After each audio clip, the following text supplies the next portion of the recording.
ეთერში ამერიკის ხმა თქვენ უყურებთ ყოველკვირეულ გადაცემას ვაშინგტონი დღეს. მე ია მეორმეშვილი ვარ. რას ნახავთ ჩვენს დღევანდელ გადაცემაში? რუსეთი ნატოს წინააღმდეგ ძველ საბჭოურ მეთოდებს უბრუნდება. სახიფათო თამაშები ევროპის ცასა და წყლებში. ქართველმა მოსწავლეებმა ვაშინგტონის პრესტიჟულ გამოფენაზე საკუთარი რობოტები წარმოადგინეს. ამერიკის დედაქალაქში ქართველმა იმიგრანტმა სანდრო კერესელიძემ არტექსჰაუსი დააფუძნა, რომელიც ხელოვნებას, ტექნოლოგიასთან უნიკალურად შთამბეჭდავი გზით აზავებს.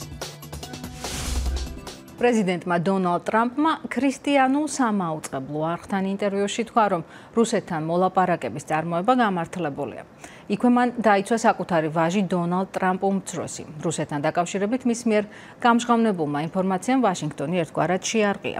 ტრამპ უმცროსის იმეილებით გაირკვა, რომ გასულ ზაფხულს წინასაარჩევნო კამპანიის დროს ტრამპის გუნდის წევრები რუს ადვოკატს შეხვდნენ მისგან ჰილარი კლინტონის წინააღმდეგ ინფორმაციის მისაღებად. კონსერვატორ ჟურნალისტ პეტ რობერტსონთან ინტერვიუში პრეზიდენტმა ტრამპმა თქვა, რომ რუსეთის პრეზიდენტს ვლადიმერ პუტინს ძალიან კარგად შეეწყო. მაგრამ მიმაჩნია, რომ მნიშვნელოვანია დიალოგი. დიალოგის არქონა ნიშნავს ბევრ პრობლემას ჩვენი ქვეყნისთვის და მათი ქვეყნისთვის. ვფიქრობ, ჩვენ დიალოგი გვჭირდება.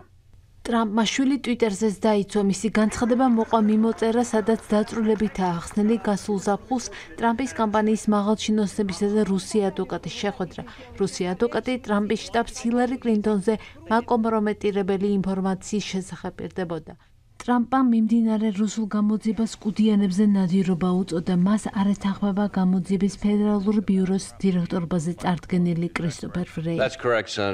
მე კონსტიტუციას, კანონის უზენაესობასა და გამოძიების ფედერალური ბიუროს ამოცანებს უცხადებ ერთგულებას. ამ პროცესისას ჩემგან არავის მოუთხოვია ერთგულების ფიცი და გარწმუნებთ, არც მე შემითავაზებია ის ვინმესთვის.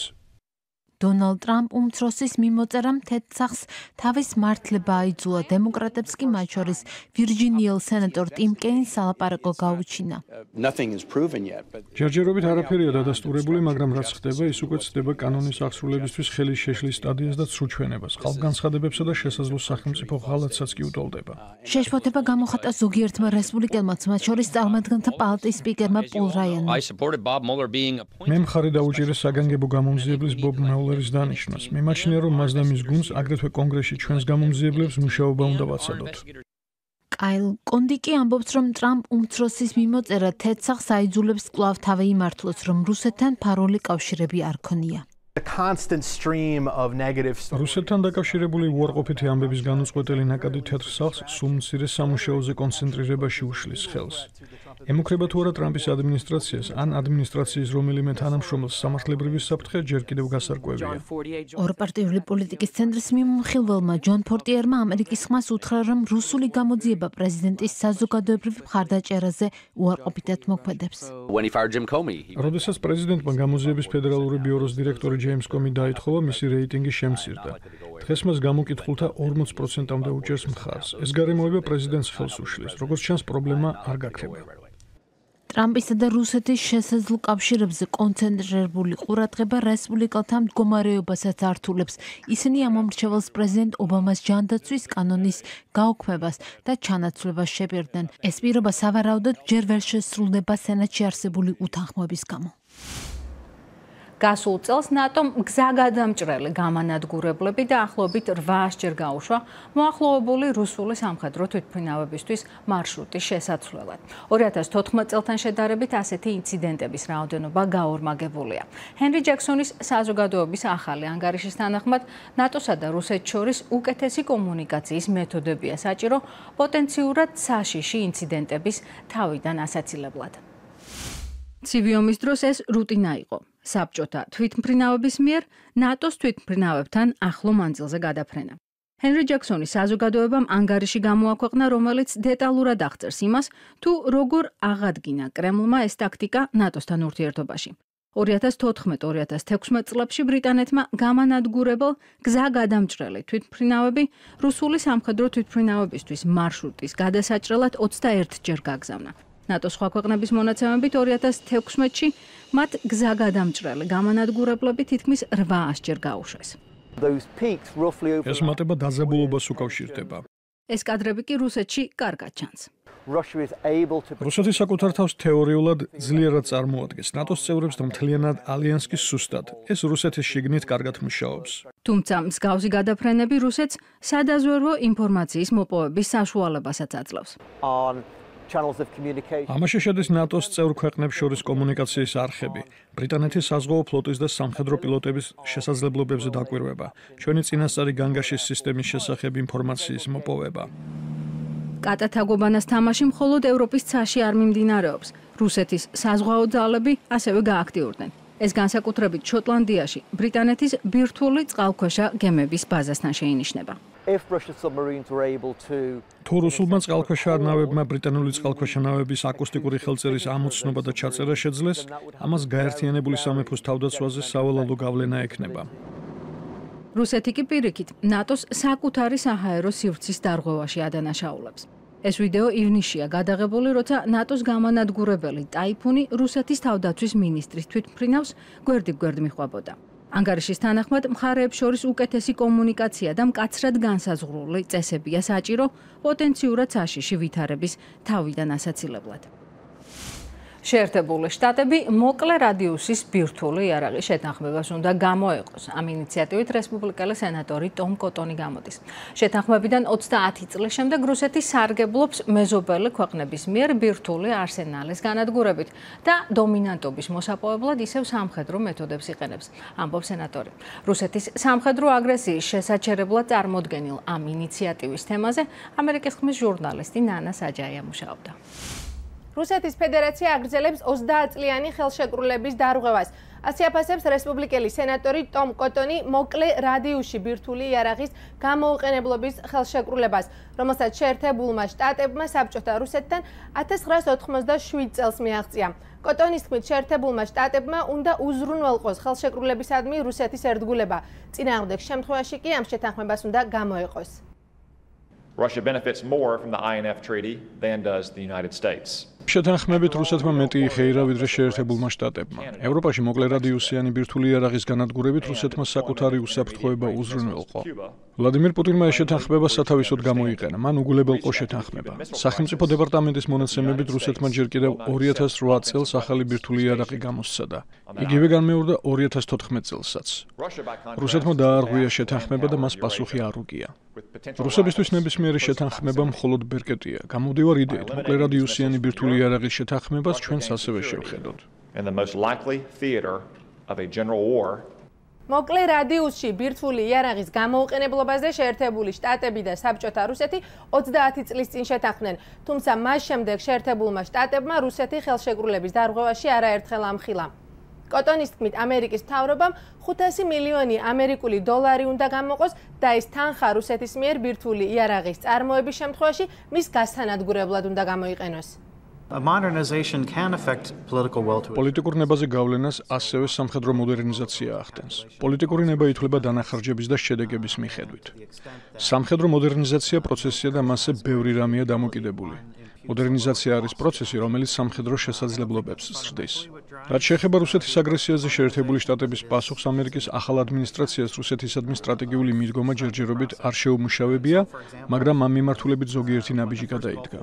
ვაშინგტონში არსებობს კონსენსუსი, რომ ორ ქვეყანას შორის კონფლიქტის მიზეზი არსებობს, მაგრამ ასევე არის გაგება, რომ შესაძლებელია თანამშრომლობა სხვადასხვა საკითხებზე. სენატორის თქმით, ბევრი რამ შეიცვალა მას შემდეგ, რაც რეიგანმა და გარბაჩოვმა ამ შეთანხმებას მიაღწიეს. მაგალითად, მაშინ პაკისტანი და ინდოეთი ბირთვული სახელმწიფოები არ იყვნენ. დღეს კი უკვე წარმატებით ატარებს ცდებს ჩრდილოეთ კორეა. ამ ფაქტორების გათვალისწინებით კოტონი ამბობს, რომ დროა შეერთებული შტატები ხელშეკრულებიდან გამოყოფაზე დაფიქრდეს. ნანა საჯაია, ამერიკის ხმა, ვაშინგტონი. კრემლის მიერ დაფინანსებული და მართული მედია საშუალებები აუდიტორიის გაზრდას ცდილობს. რადიო სპუტნიკი, რომელმაც სულ ახლახანს ვაშინგტონში დაიწყო მაუწყებლობა, ამტკიცებს, რომ მსმენელს ალტერნატიულ ინფორმაციას შესთავაზებს. ანუ იმას, რაზეც ქვეყნის წამყვანი მედია საშუალებები მათი თქმით არ საუბრობენ. თუმცა კრიტიკოსებს ამერიკის დედაქალაქში მისი გამოჩენა აშფოთებთ, ისინი ამბობენ, რომ ეს რუსული პროპაგანდის გაძლიერებას ნიშნავს. კრემლის მიერ დაფინანსებულმა რადიო სპუტნიკმა ვაშინგტონში მაუწყებლობა დაიწყო. რადიოს ხელმძღვანელები ამბობენ, რომ ეს ამერიკის დედაქალაქის მცხოვრებლებს საშუალებას მისცემს მოусმინონ რადიოს და არა მხოლოდ იმას, რასაც ამ რადიოს შესახებ ამბობენ.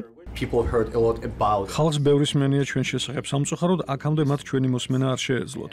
ის ადამიანები კი, რომლებიც ჩვენს შესახებ წერდნენ ან გადასცემდნენ, ხშირად თავს არ იწუხებდნენ, რომ მოისმინათ და გაეგოთ რას ვაკეთებთ და შესაბამისად წარმოეჩინათ ჩვენი საქმიანობა. სპუტნიკი და კრემლის მართული სხვა მედია საშუალებები ამტკიცებენ, რომ ისინი ეთერს ალტერნატიულ შეხედულებებს უთმობენ და ამაში კრემლის პროპაგანდა არ შედის. თუმცა რუსულ სახელმწიფო მედია საშუალებებზე დამკვირვებლები ამ მოსაზრებას არ ეთანხმებიან. საბოლოოდ სწორედ ეს არის ამ მაუწყებლობისა და ზოგადად რუსეთის საგარეო პოლიტიკის მთავარი მიზანი. ძირი გამოუთხარონ ჩვენს დემოკრატიას და ამერიკელი ხალხის რწმენას მათი საკუთარი ინსტიტუციების მიმართ. ენდრიუ ფინბერგი სპუტნიკის კორესპონდენტი იყო თეთრსახლში. მაისში სამსახურიდან გათავისუფლების შემდეგ ის მედია საშუალებას უკვე ხმამაღლა აგრეთიკებს. ეს ნამდვილად პროპაგანდაა. მოსაზრება, რომ ისინი კერძო მედია საშუალებების თავდასხმის ობიექტები არიან, სასაცილოა. მათ ხშირად ამხელა ნახევრად სიმართლის და ზოგ შემთხვევაში ტყუილის გავრცელებაში.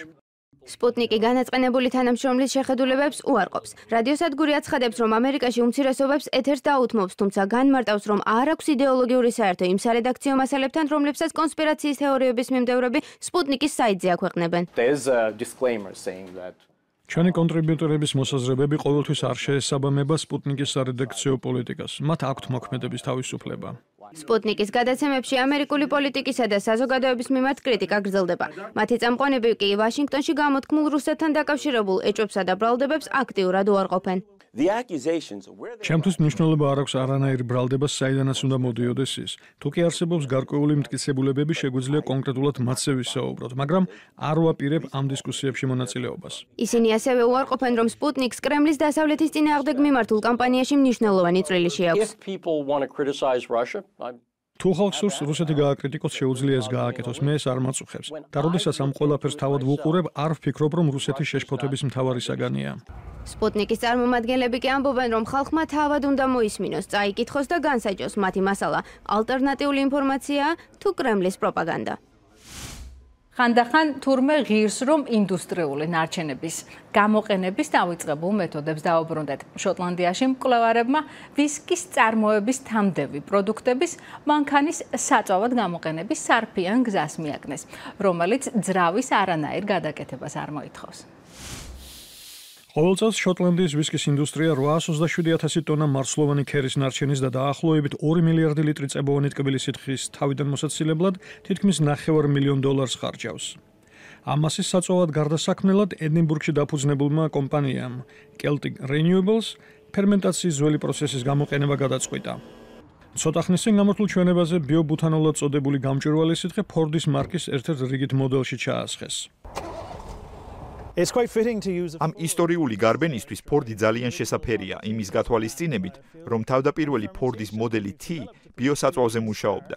ამ მანქანაში ჩასასხმელი საწვავის მისაღები ფერმენტაციის პროცესი, რომელიც ჩვენ შევიმუშავეთ, 100 წლისაა და ფართო მასშტაბით არის ნაცადი. ბენზინის ნაზავში ბიობუთანოლის შესაძლოა 15%-ით იყოს წარმოდგენილი და მანქანის საწვავის სისტემას არავითარი გადაკეთება არ დასჭირდება. ის ეთანოლთან შედარებით ნაკლებად კოროზიულიცაა და მისი შერევა ბენზინთან ერთად დიზელშიც შეიძლება. ვისკის ინდუსტრიის ნარჩენებისგან საწვავის მიღების აბსოლუტურად უზარმაზარი შესაძლებლობები გვაქვს და ეს შესაძლოა გიგანტურ ინდუსტრიად იქცეს, რომელიც ქვეყნის ერთ-ერთ უდიდეს წარმოებას ეკონომიკურ და გარემოს დაცვის ასპექტში სიცოცხლის უნარიანობას მიანიჭებს. მომავალ წელს Celtic Renewables შოტლანდიის მთავრობის ფინანსური დახმარებით ქარხნის გახსნას გეგმავს, რომელსაც წლიურად 500,000 ლიტრი ბიობუთანოლის წარმადობა ექნება. თუმცა იმის გათვალისწინებით, რომ შოტლანდიის ვისკის ინდუსტრია ნარჩენებისგან საწვავის წარმოების 100 მაგად გაზრდისთვის საკმარის ნედლ მასალას ქმნის, პოტენციალი ბევრად დიდია. ვაშინგტონში გამართულ ყოველწლიურ რობოტიქსის საერთაშორისო კონკურსში პირველი გლობალური გამოწვევა წელს ქართველმა მოსწავლეებმაც მიიღეს მონაწილეობა. ღონისძიება მეცნიერების, ტექნოლოგიების, ინჟინერიისა და მათემატიკის დარგებში წარმატებულ მოსწავლეებს მთელი მსოფლიოდან მასპინძლობდა. ეკა მაღალდაძე ქართველ მოსწავლეებს კონკურსის ბოლო დღეს ეწვია. ვაშინგტონში რობოტიქსის საერთაშორისო კონკურსი First Global Challenge გაიმართა. შეჯიბრში საქართველოს წელს პირველად მიიღო მონაწილეობა და 160-მდე ქვეყნის გუნდს შორის მე-14 ადგილი დაიკავა. კომაროვის, ვეკუასა და ზალდასტანიშვილის სახელობის სკოლების 7 მოსწავლე ამერიკის დედაქალაქში ჩასვლამდე სპეციალური რობოტის შექმნაზე მუშაობდა. გუნდის მენტორი ამბობს, რომ ქართველ ახალგაზრდებს მსგავს კონკურსებში მონაწილეობისთვის კიდევ უფრო მეტი მხარდაჭერა სჭირდებათ. ასეთი ტიპის კონკურსები, რომლის დანერგვაცაც ძალიან გვინდა, რომ საქართველოშიც მოხდეს, აქვს ერთი დიდი პლუსი, რომ ამ ბავშვებზე არის გაკეთებული აქცენტი როგორც პიროვნებებზე, ანუ ეს ბავშვები ხდებიან პოპულარულები და თვითონ აი ეს შეჯიბრსაც აქვს რაღაც შოუს, სანახაობის, სპორტის სახე, რაც საშუალებას აძლევს უფრო მეტ ადამიანს, რომელიც შეიძლება თავიდან არც იყო დაინტერესებული ტექნოლოგიებით, დაინტერესდეს არა მარტო ამ ბავშვებით, არამედ საერთოდ ამ სფეროთი და უფრო პოპულარული გახდეს. შეჯიბრის თემა ყოველ წელს განსხვავებულია. გუნდებისთვის წინასწარ მიცემული დავალება ამა თუ იმ გლობალური პრობლემის გადასაჭრელი ტექნოლოგიების შემუშავებაა. წელს კონკურსის თემა სუფთა სასმელ წყალზე ხელმისაწვდომობა იყო. ამ თამაში გამოდის მდინარეში სხვა ბურთები, ლურჯი და სტაფილოსფერი. ლურჯი არის სუფთა წყლის ნაწილაკი, სტაფილოსფერი დაბინძურებული. და ჩვენ უნდა განვაცალკევოთ ისინი ერთმანეთისგან. სუფთა ბურთები, ანუ ლურჯი ბურთები უნდა ჩავყაროთ რეზერვუარში და სტაფილოსფერები ხიდთან განთავსებულ ლაბორატორიებში. If you're looking at Georgia right now, they're actually shooting those orange balls right into their respective lab, doing a great job. ქართულმა რობოტმა ბევრი კომპლიმენტი დაიმსახურა. მის უნიკალურ მახასიათებლებს ჟიურის წევრებმა და ორგანიზატორებმა არაერთხელ გაუსვეს ხაზი. ქართველი მოსწავლეების მიერ შექმნილ რობოტს ბურთების სფერების მიხედვით გარჩევა, მანევრირება, გარკვეული დახრილობის კუთხეზე ასვლა და სწრაფად მოძრაობა შეუძლია. სხვებისგან კი მას მოჭიდებისა და ბურთების სროლის ფუნქცია განასხვავებს, რაც წყლის გასუფთავების საქმეში უფრო ეფექტურს ხდის. კონკურსში რობოტის დიზაინისა და მრავალფუნქციურობის გარდა სხვა გუნდებთან თანამშრომლობის ხარისხიც ფასდება. ჩვენ დიდი წარმატება მივახციეთ იმით, რომ დღეს აქვთ გავართ და ამ კონკურსში ვიღებთ მონაწილეობას. იმიტომ რომ ეს არის ჩვენი შესაძლებლობა, რომ უამრავი ქვეყნის ადამიანს შევხვდეთ და მათთან დავიჭიროთ კონტაქტი და ურთიერთობა. ჩვენ იმედია მომავალშიც მოგვიწევს შეხვედრა როგორც კოლეგებად, როგორც მეცნიერებს, რომ მომავლის პრობლემები ერთად მეგობრულად და გუნდურად გადავჭრათ. First Global-ის საერთაშორისო შეჯიბრი ყოველწლიური ოლიმპიური სისტემით ორგანიზებული ღონისძიებაა, რომელშიც ეგრეთ წოდებული STEM-ის, ანუ მეცნიერების, ტექნოლოგიების, ინჟინერიისა და მათემატიკის მიმართულებით დაინტერესებული მოსწავლეები მონაწილეობენ. მომავალ წელს First Global-ი ნიჭიერ ახალგაზრდებს უკვე მექსიკაში უმასპინძლებს. ეკა მაღალდაძე, ამერიკის ხმა, ვაშინგტონი. 21 საუკუნის უახლესი ციფრულ ტექნოლოგიური არტი და ქართული ღვინის უძველესი ხელოვნება ერთ ჭერქვეშ. ეს ვაშინგტონში ხდება. ქართველი იმიგრანტის მიერ დაარსებული არტექსჰაუსი სტუმრებს საშუალებას აძლევს ხელოვნების ნიმუშების გაცოცხლებაში მიიღონ მონაწილეობა და აქვე ქართული სასმელებიც დააგემოვნონ. შეერთებული შტატების დედაქალაქი მუზეუმების და გალერეების დედაქალაქიცაა. ვაშინგტონი იმითაც არის ცნობილი, რომ მისი მუზეუმების აბსოლუტური უმრავლესობა საზოგადოებისთვის სრულიად უფასოა და ასეთ გარემოში ახალი მუზეუმის ან გალერეის გახსნის გადაწყვეტილების მიღება საკმაოდ რთულია. თუმცა ხელოვნების მოყვარულებისთვის ცოტა ხნის წინ კიდევ ერთი ცენტრი გაიხსნა. ხელოვნების ცენტრი მნახველს მხატვრობის და ტექნოლოგიის შერწყმით შექმნილ ისეთ ნიმუშებს სთავაზობს, რომლის მხოლოდ მოსმენა და ნახვა არ კმარა. და როგორც არტექსჰაუსის დამფუძნებელი სანდრო კერესელიძე ამბობს, ის უნდა განიცადო. I believe ვფიქრობ 21 საუკუნე ისტორიაში შევა როგორც ციფრული და ტექნოლოგიების ეპოქა. ჩვენ რენესანსის ისეთ დროში ვცხოვრობთ, როდესაც ბევრი მხატვარი ციფრულ ტექნოლოგიას მედიუმის ახალ ფორმად იყენებს. არტექსჰაუსი ასეთი ტიპის მხატვრობისთვისაა. ის მათ საკუთარი ტალანტის გამოსაჩენად სივრცეს სთავაზობს. ფრანგი მხატვრების Adrian Ames და Claire B-ის ნამუშევარი აბსტრაქტული ლანდშაფტი, რომელიც არტექსჰაუსში სექტემბრამდე დარჩება, გულგრილს არ ავისტოვებს. ეს ნამუშევარი მნახველის მონაწილეობით ცოცხლდება და ის ყოველ წამს განსხვავებულია. It is a perfect example. ეს მხატვრობის და ტექნოლოგიის შერწყმის საუკეთესო ნიმუშია, ინტერაქტიული ელემენტებით. ამის ახსნაც კი ძნელია, ეს უნდა გამოცადო. ადამიანებს ზოგადად შემოქმედების ბუნებრივი მოთხოვნილება აქვთ, საკუთარი განცდის გამოხატვა სურთ. ეს კი ამის საშუალებას იძლევა. ერთ თვეში 20,000 სტუმარი ყავდა და ჩვენგან სრულიად აღფრთოვანებული წავიდა. როგორც ჩანს, გამოფენა ყველა ასაკის დამთვალიერებლის უფრო სწორი იქნებოდა მონაწილის სიხარულს იწვევს. ამ გამოფენის შესახებ ინტერნეტის მეშვეობით შევიტყვეთ. აქ ჩვენი ბევრი მეგობარიც არის ნამყოფი, თუმცა ნანახმა მოლოდინს ბევრად გადააჭარბა. სოციალური მედიით ყველას ვურჩევთ ამ გამოფენას ეწვიოს. ბევრ მუზეუმში ვარ ნამყოფი, მაგრამ ხელოვნების ნიმუში ასეთი დოზით ჩართულობა არ მახსენდება. ხელოვნება ყოველთვის ვითარდება, ახლა სხვა დროება, ბევრი საშუალება არსებობს ადამიანებს ხმა მიაწვდინო. ციფრული ტექნოლოგია ხელოვნების ახალი ფორმაა. ხელოვნების ნაწარმოებში თანამონაწილეობა გამოფენის სტუმრებში სრულიად განსხვავებულ განცდას იწვევს. ამ გამოფენის შესახებ ჟურნალ ვაშინგტონიანის მეშვეობით გავიგე. ნამდვილად ღირდა აქ მოსვლა. ამის მსგავსი დღემდე არაფერი მინახავს. საღამოობით არტექსჰაუსში ბარიც მუშაობს და სტუმრებს ქართულ შუშხუნა ღვინოს და ჭაჭას სთავაზობს. აქ მხოლოდ ქართულ ღვინოს სთავაზობენ და ეს შემთხვევით არ ხდება. ეს ჩემი პირველი ბარია და გადავწყვიტე ქართული სასმელების შემეთავაზებინა. ფიქრობ ეს ბევრი ამერიკელისთვის იმის გაცნობის კარგი საშუალებაცაა, რომ მეღვინეობა საქართველოსდან დაიწყო და მას გასაოცარი ღვინოების მდიდარი ისტორია აქვს. ჩვენი ბარი მხოლოდ ქართულ ღვინოებს სთავაზობს. რამდენად რთული იყო ქართველი იმიგრანტისთვის ვაშინგტონის კულტურულ სივრცეში არა მხოლოდ დამკვიდრება, არამედ სრულიად თვითმყოფადი საკუთარი სივრცის შექმნა.